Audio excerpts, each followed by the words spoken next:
OK，主耶稣，谢谢你今天我们能够再一次学你的话语。今天我们的题目是消化你，消化耶稣，请你的灵浇灌在我们心中，所以我们能够明白你的话语。谢谢主耶稣，奉你的名我们祷告，阿门。Jadi saudara, hari ini saya akan memberikan satu pembahasan yang agak spesial. Firman-Nya cuma satu. Barang siapa yang mengatakan ia di dalam Yesus, ia wajib hidup seperti Yesus hidup. Habis itu selama pengajaran ini tidak ada firman, tetapi kita tahu bahwa kita orang Kristen adalah menjadi seperti Yesus Kristus. OK， 艾丽娜，你准备了吗？我们要开始。Ya. Jadi saudara, saya akan memberikan dua gambar. Izinkan saya memulai dengan dua ilustrasi, ya, atau lebih tepatnya dua cerita pendek saudara. Pertama itu Beauty and the Beast. Jadi seorang gadis harus menikah dengan monster untuk beberapa alasan, dan dia melakukannya. Jadi dia pada malam itu dia mencium monster itu seakan-akan monster itu adalah laki-laki. Dan kemudian pada akhirnya dia sangat lega. Monster itu benar-benar berubah menjadi seorang pangeran dan semuanya happy ending. Oke. OK，让我们再次从两个故事开始。美女和野兽。一个女孩因为某种原因不得不嫁给一个怪兽，她做到了，她吻了他，就好像怪物是个男孩一样。然后令她大感欣慰的是，她真的变成了一个人，一切都很顺利。Oke. Kisah kedua adalah Phantom of the Opera, saudara.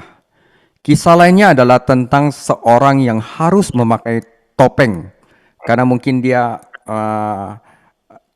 bermuka yang kurang baik, ya saudara. Topeng yang membuatnya terlihat jauh lebih baik daripada muka dia yang sebenarnya. Dia harus memakainya selama bertahun-tahun. Dan ketika dia melepasnya, dia menemukan wajahnya sendiri telah tumbuh untuk menyesuaikan dengan topeng itu. Dia sekarang sangat cantik. Jadi saudara, apa yang dimulai sebagai peniruan telah menjadi kenyataan.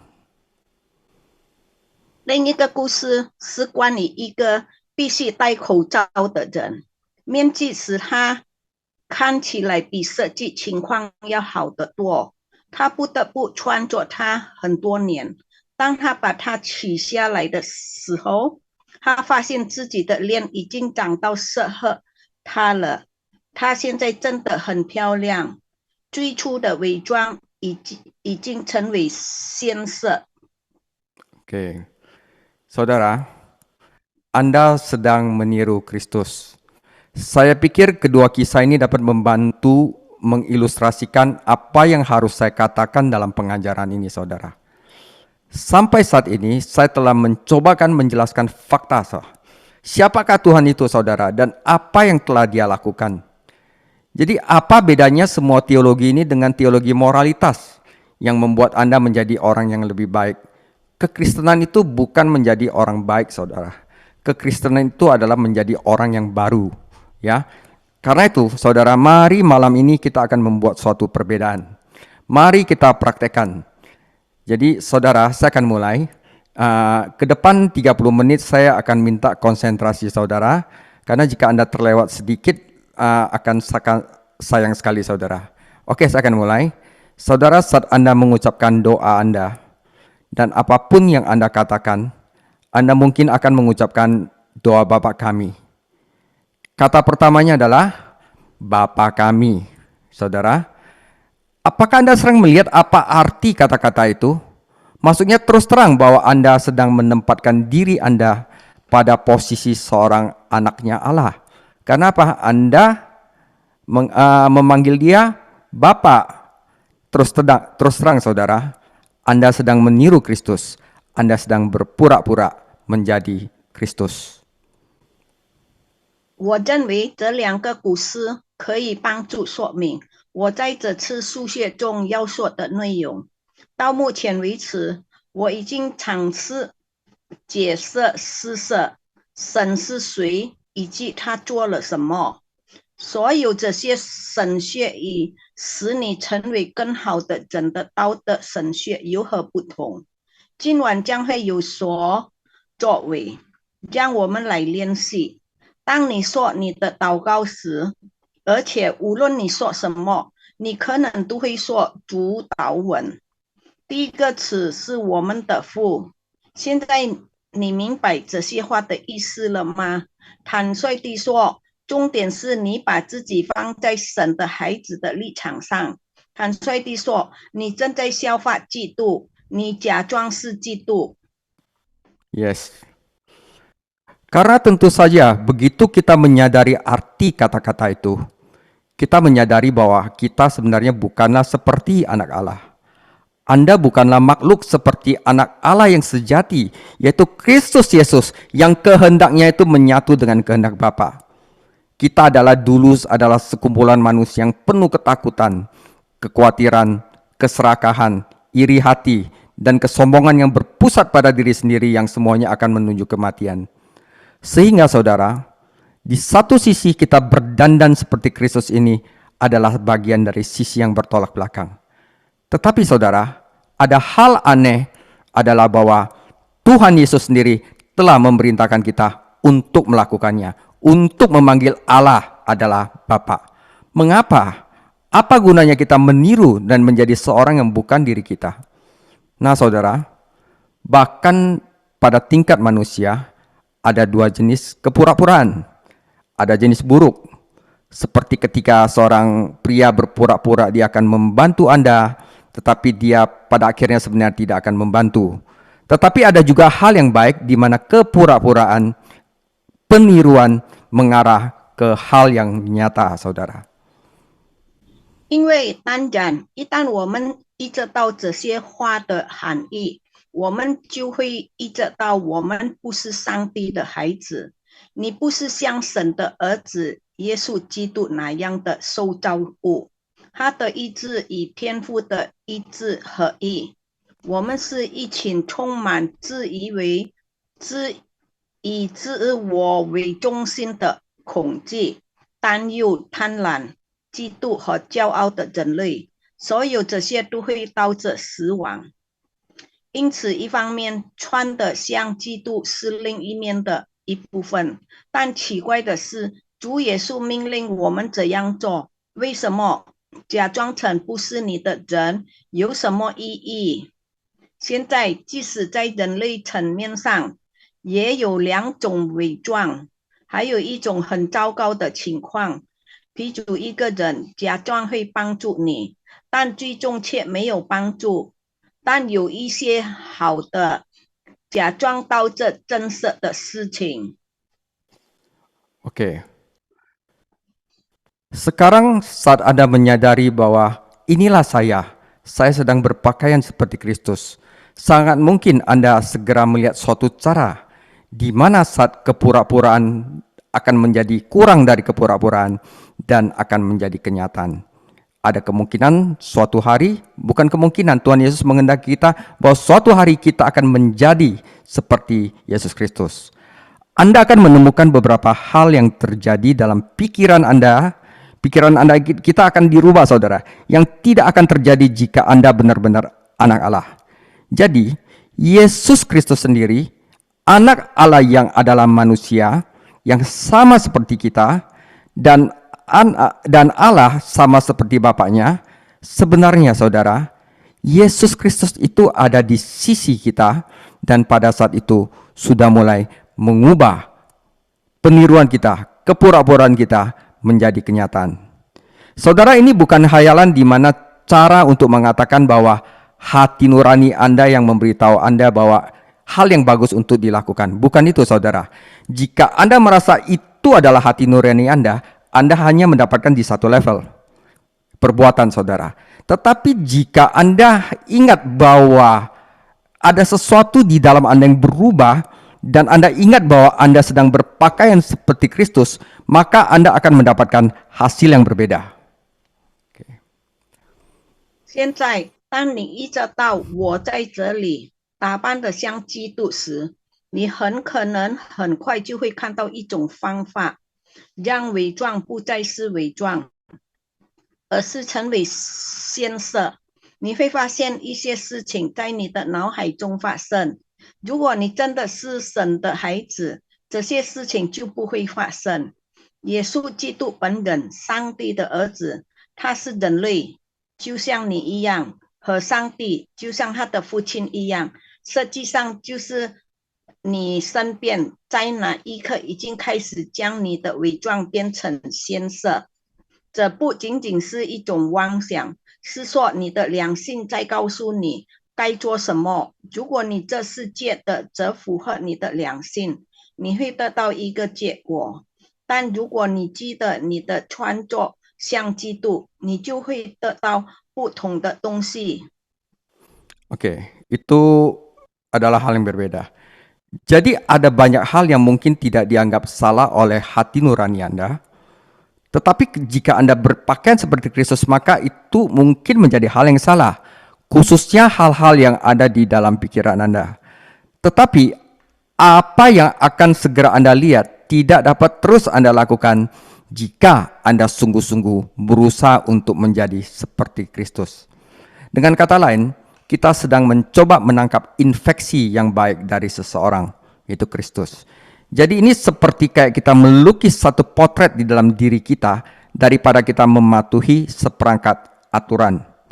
Dan yang aneh adalah sementara di satu sisi jauh lebih sulit daripada mematuhi aturan dengan menangkap karakter seseorang, tetapi di sisi lain itu jauh lebih mudah. Anak Allah yang sejati, yaitu Yesus Kristus, ada di sisi Anda. Dia mulai mengubah Anda menjadi hal yang sama seperti dirinya sendiri. Dia mulai bisa dikatakan untuk menyuntikkan kehidupan dan pemikirannya ke dalam diri Anda. 有很多事情，你的良心可能并没有认为是错误的，尤其是你脑子里的事情。但你很快就会发现，如果你真的想像基督一样，你就无法继续这样做。你正试图从某人那里感染良好的病毒，这更像是画一幅肖像，而不是遵守一套规则。而且奇怪的是，一方面比遵守规则困难得多，另一方面又容易得多。真正的神的儿子就在你身边，他开始把你变成和他自己一样的人。可以这么说，他开始将他的生命和思想注入你体内。 Yes. Beberapa dari Anda mungkin merasa bahwa ini sangat berbeda dengan pengalaman Anda sendiri. Anda mungkin berkata, saya tidak pernah merasa ditolong oleh Kristus yang tidak kelihatan, tetapi saya sering sekali ditolong oleh manusia lain. Ya, saudara, ini seperti seorang wanita pada masa kelaparan di suatu negeri itu mengatakan, jika ada kekurangan roti di negeri ini, tidak akan mengganggu rumahnya karena mereka selalu makan roti panggang. Saudara, jika tidak ada roti di negeri itu, wanita itu tidak ada roti panggang. Jadi saudara, jika tidak ada bantuan dari Kristus, maka tidak ada bantuan dari manusia lain.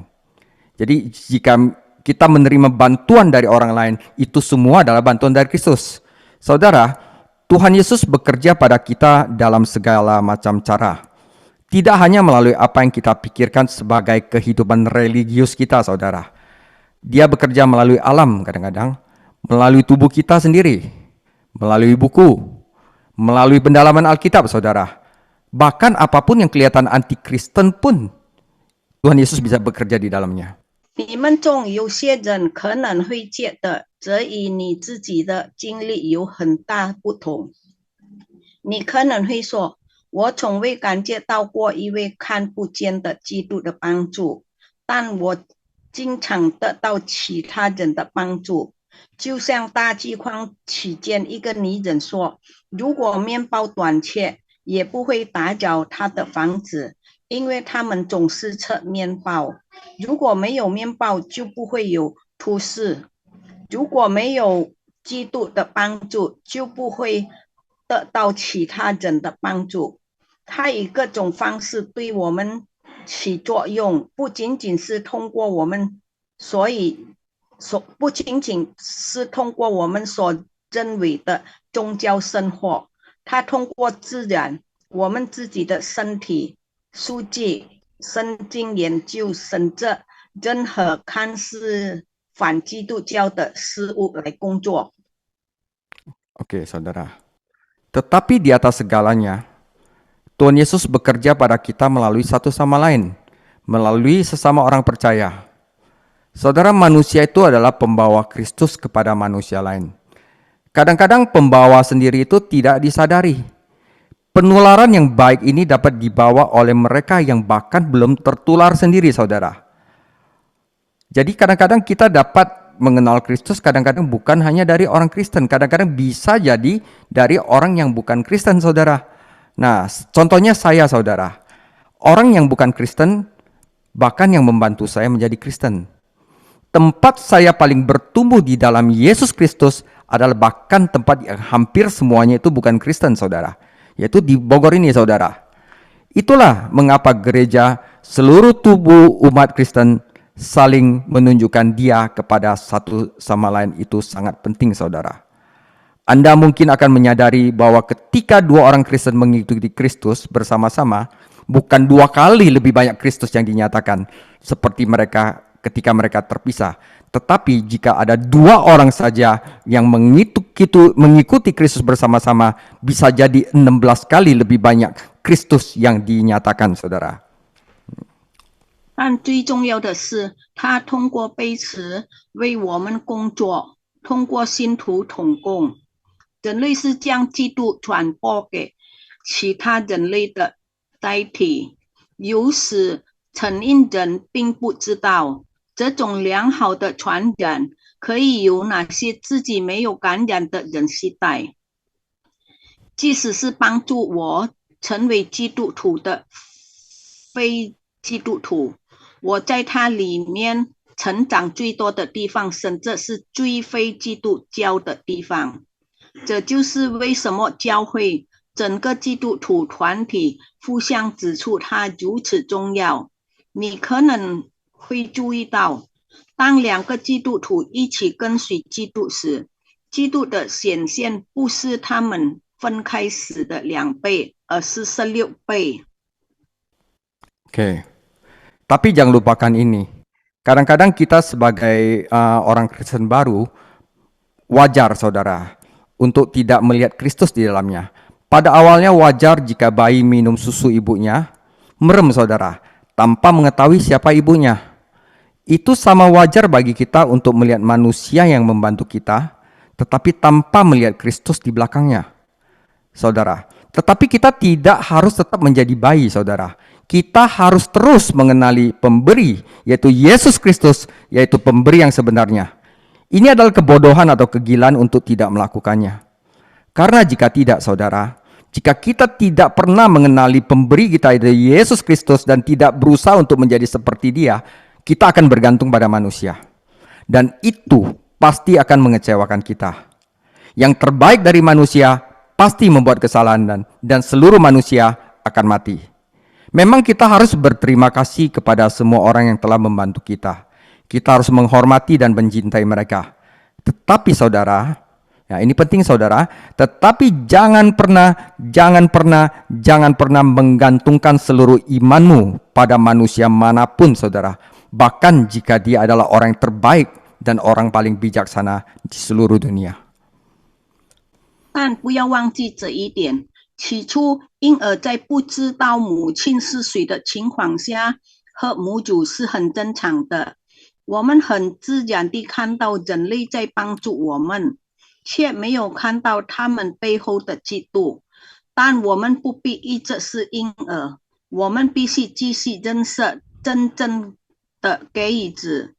不这样做就是愚蠢和疯狂，因为如果不这样做，我们将依赖人类，它会让我们失望。最优秀的人也会犯错误，所有人都会死。我们要感谢每一个帮助过我们的人，我们要尊重他们，爱护他们，但永远不要把你的全部信仰寄托在任何人身上，即使他是全世界最优秀、最聪明的人。Ada banyak hal yang menyenangkan yang dapat Anda lakukan dengan pasir, saudara. Tetapi jangan pernah mencoba membangun rumah di atasnya, karena itu akan roboh dan mengecewakan Anda. Nah, saudara, dan sekarang kita mulai melihat apa itu perjanjian baru sering bicarakan. Ini berbicara tentang orang Kristen adalah orang yang dilahirkan kembali. Seperti kita belajar 2 minggu yang lalu bahwa orang yang lahir dari Allah, itu berbicara mereka mengenakan Kristus, berpakaian seperti Kristus. Tentang Kristus dibentuk di dalam kita, tentang kita memiliki pikiran Kristus. Jadi saudara, jadi keluarkan dari kepala Anda gagasan bahwa kekristenan itu adalah seperti Konfusius kasih seperangkat aturan dan kita berusaha mencoba untuk melakukannya. Bukan itu, saudara. Jadi keluarkan dari kepala Anda gagasan bahwa ini hanyalah khayalan cara mengatakan bahwa orang Kristen harus membaca apa yang Kristus katakan dan mencoba untuk melaksanakannya. Seperti orang membaca apa yang dikatakan Konfusius atau Lao Tzu, mencoba untuk melaksanakannya. Kekristenan itu bukannya mematuhi seperangkat aturan, mereka itu berarti sesuatu yang jauh lebih daripada itu, saudara. 你可以用沙子做很多有趣的事情，只是不要试图在沙子上盖房子。现在我们开始明白新约圣经一直在谈论什么，他讲的是重生的基督徒是有神圣的。他说他们替代基督，基督在我们里面成型，使我们有基督的信。不要以为这是一种奇特的说法，即使基督徒应该阅读基督的言论，并尝试采取行动，就像人们阅读孔子的言论和老子试图采取的行动一样，他们的意义远不止于此。Oke. Saudara, jadi kekristenan itu sebenarnya begini, saudara, bukan berusaha mencoba untuk mematuhi suatu aturan apa yang Kristus lakukan. Itu berarti bahwa pribadi yang nyata, yaitu Kristus, ya, di sini dan sekarang, di saat kita berdoa dan mendalami Alkitab, sedang melakukan hal-hal untuk Anda. Dia adalah manusia yang hidup, tetap sebagai manusia seperti Anda, dan masih tetap seperti Tuhan ketika Dia menciptakan dunia, benar-benar datang dan membentuk diri Anda sendiri, membunuh diri alami Anda di dalam dirimu, dan menggantinya dengan jenisnya dari diri yang Dia miliki, saudara. Itu kekristenan, saudara. Awalnya hanya sesaat Dia memproses Anda, membentuk Anda. Kemudian Dia coba lebih lama. Akhirnya, jika kita menurut dan semuanya berjalan dengan baik, Tuhan Yesus akan mengubah Anda secara permanen menjadi sesuatu yang berbeda. Saudara, menjadi Kristus kecil yang baru. Makhluk yang dengan caranya sendiri yang kecil, tetapi memiliki jenis kehidupan yang sama seperti Tuhan, yang akan berbagi dalam kuasa, sukacita, pengetahuan, dan kekekalannya. 这意味着当我们祷告和学习圣经时，一个真实的人，基督，此时此地正在为你做事。他是一个活生生的人，仍然是你的人，仍然像上帝创造世界时一样，实际上来到并塑造了你，杀死了你内在旧的自然自我，并用他所拥有的那种自我取而代之。起初这是一瞬间，然后更长，最后如果一切顺利，将你永久地改变为不同的东西，成为新的小基督。以他自己的小方式拥有与神同样的生命。他们分享他的力量、喜乐、知识和永恒。 Oke, saudara. Jadi mulai kita terbuka ya. Nah, saudara, dalam pengalaman ini, dalam pengalaman kita menjadi seperti Kristus, kita akan menemukan dua penemuan. Pertama, saudara, kita mulai memperhatikan selain perbuatan dosa kita yang khusus, keperdosaan kita, mulai khawatir tidak hanya tentang apa yang kita lakukan. Waduh, saya sudah lakukan ini, saya sudah berdosa. Bukan. Kita mulai khawatir tidak hanya tentang apa yang kita lakukan, tetapi tentang siapa kita. Nah, ini mungkin terdengar agak sulit, jadi saya akan mencoba menjelaskannya dari kasus saya sendiri. Saudara, saya bisa sampai batas tertentu mengendalikan tindakan saya. Oh, saya tahan, saya nggak boleh marah. Saya dalam batas tertentu dapat mengendalikan itu. Tetapi saya tidak memiliki kendali langsung atas temperamen saya. Kalau terlalu lama saya dirangsang, mungkin suatu hari saya bisa meledak.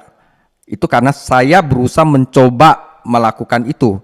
Dan jika apa yang saya akan menjadi seperti lebih penting bahkan lebih dari apa yang saya lakukan, saya tidak dapat berharap pada kemampuan diri saya dalam mengendalikan temperamen saya. Tetapi saya butuh kekuatan dari luar untuk mengubah saya menjadi manusia yang secara permanen mempunyai temperamen yang baik dalam natur saya sendiri. Saya menjadi manusia baru.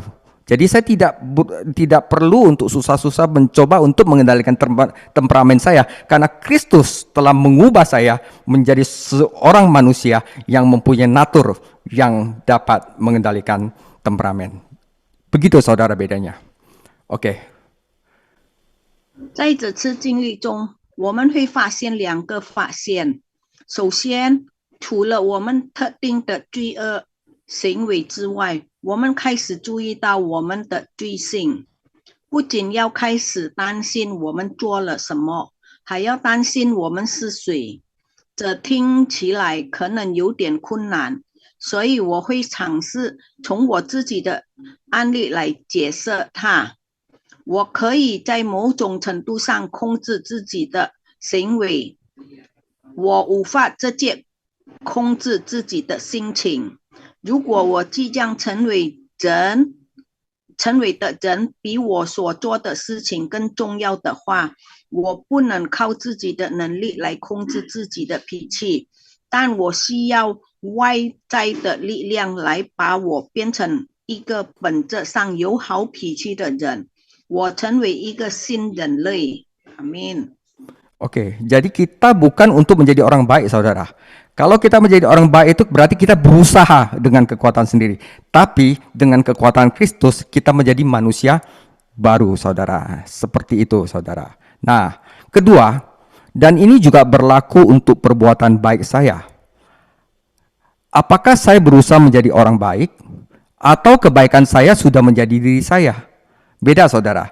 Kalau saya berusaha menjadi orang baik, berarti saya perlu untuk melakukan tindakan, dan saya mungkin bisa gagal, bisa tidak gagal.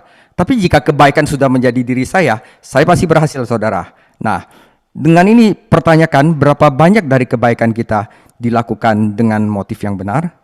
Berapa banyak untuk takut opini publik atau keinginan untuk pamer, saudara, dengan melakukan kebaikan? Berapa banyak dari semacam kesombongan atau rasa superioritas yang timbul dari kebaikan saya? Tetapi saudara, jujur ngomong saya tidak bisa dengan upaya moral langsung memberi diri saya motivasi yang baru. Tidak bisa dengan upaya moral saya untuk menjadi manusia baru yang selama-lamanya dapat menjadi sesuatu yang melakukan kebaikan atas dasar natur saya sendiri. Setelah beberapa saat dalam kehidupan Kristen, saya baru menyadari bahwa segala sesuatu yang benar-benar perlu dilakukan dalam jiwa kita hanya dapat dilakukan hanya oleh Tuhan Yesus. Jadi tujuan kita, saudara, sebagai orang Kristen, bukan menjadi orang baik, tetapi menjadi manusia yang baru, yang sama seperti Kristus. 第二，这也适用于我们的上行。我是在努力做一个好人，还是善良已经是我的本身了。有多少伤心是出于真切的动机？有多少害怕议论，或者渴望炫耀？多少是因为我们的善良而产生了某种傲慢和优越感？但我无法通过这些的道德努力，给自己一个新的动力。在我的基督徒生活中，一段时间后，我意识到我们灵魂中真正需要做的一切，这能由主耶稣来完成。我们的目标不是成为好人，而是新人。阿min。 Amin. Sebagai penutup, saudara, pada kenyataannya, tentu saja Tuhan Yesus yang melakukan segalanya. Bagian kita, saudara, di kebanyakan hanya mengizinkan hal itu dilakukan kepada kita. Dalam arti tertentu, Anda mungkin mengatakan bahwa Tuhanlah yang berpura-pura. Allah tiga pribadi bisa dikatakan melihat di depannya seorang manusia, seorang David, yang sebenarnya seorang yang egois, yang serakah, yang sombong, yang suka menggerutu, yang suka memberontak. Tetapi dia berkata kepada Tritunggal, mari kita berpura-pura bahwa David itu bukan makhluk belaka, tetapi anak kita. Ini seperti Kristus jauh ia adalah manusia karena ia telah menjadi manusia. Allah Tritunggal berkata, mari kita berpura-pura bahwa David juga seperti Yesus Kristus dalam roh. Mari kita memperlakukan David seolah-olah itu apa yang sebenarnya adalah tidak.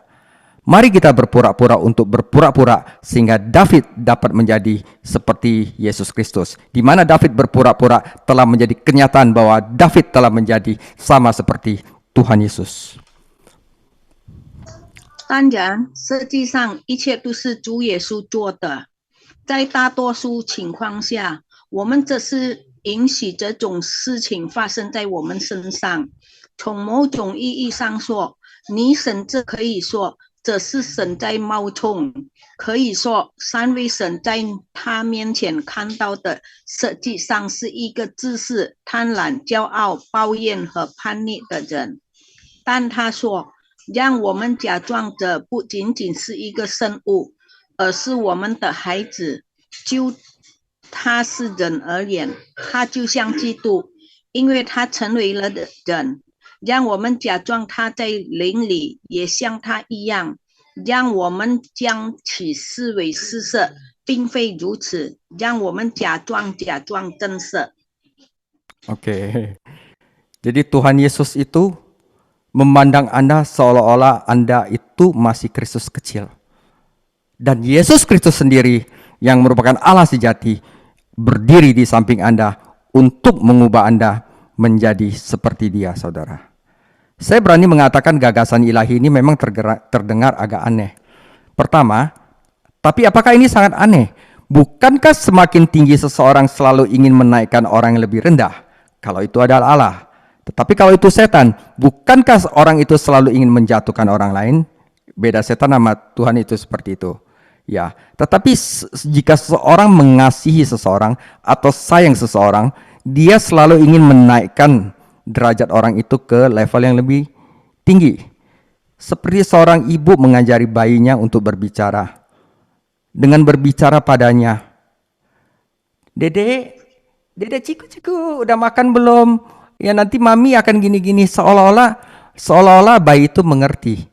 Ya, jadi seorang ibu mengajari bayinya untuk berbicara dengan berbicara padanya, seolah-olah mengerti jauh sebelum benar-benar bayi itu benar-benar bisa melakukan untuk berbicara.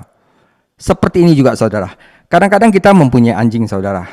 Seperti Yuli punya anjing. Kadang juga kita memperlakukan anjing kita itu seolah-olah mereka hampir seperti manusia. Saudara, singa di ladang itu nggak ada nama. Mereka cari makan itu nggak ada tempat tinggal. Tetapi anjing kita itu ada tempat tinggalnya, kita mandiin, kita memperlakukan mereka seolah-olah mereka hampir manusia. Begitulah mengapa mereka benar-benar menjadi hampir manusia pada akhirnya, saudara.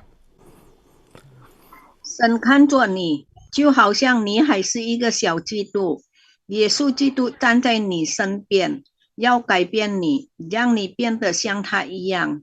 我敢说，这个神圣的概念听起来有点奇怪。第一的，但是事情真的有那么奇怪吗？不是说高的总是抬高低的吗？母亲在教宝宝说话之前，会先对他说话，就好像他听懂了一样。有时我们也把我们的狗当作几乎是人类，这就是为什么它最终真的变得几乎是人类。 Akhirnya begitu saudara. Jadi kalau kita meniru Kristus, maka kita akan menjadi seperti Kristus saudara. Ya, demikian firman Tuhan. Tuhan Yesus memberkati. Semoga kita dapat menerima, karena ini penting. Ini bedanya Kristen sejati sama Kristen yang hanya mengandalkan kemampuan kita untuk berbuat baik. Tuhan Yesus memberkati.